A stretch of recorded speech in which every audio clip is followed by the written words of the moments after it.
l'essentiel de tout ce qu'il faut savoir et savoir faire en première ES sur les pourcentages. Tout d'abord, il y a les pourcentages de composition. On s'intéresse aux pourcentages que représente une partie dans un tout. Pour ça, il suffit de faire la division partie sur tout. On obtient ici par exemple 0,28 ou 28%.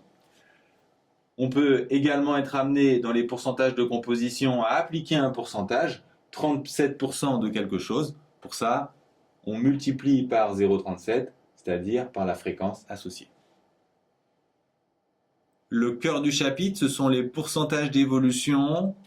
On s'intéresse à des hausses et des baisses qu'il faut savoir traduire avec des coefficients multiplicateurs en utilisant des schémas.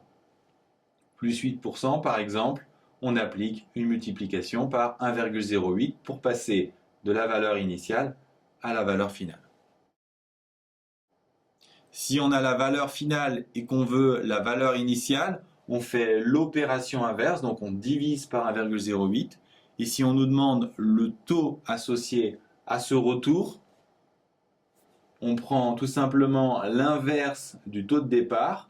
Donc on fait 1 divisé par 1,08 et on traduit ce nouveau coefficient multiplicateur en un taux qu'on appelle taux d'évolution réciproque. Si vous appliquez plusieurs fois de suite un même taux, vous allez générer des puissances et avec le coefficient multiplicateur obtenu, par traduction, vous allez obtenir ici plus 47%, qui s'appelle le taux d'évolution globale. On peut également l'obtenir en faisant la valeur finale moins la valeur initiale sur la valeur initiale fois 100.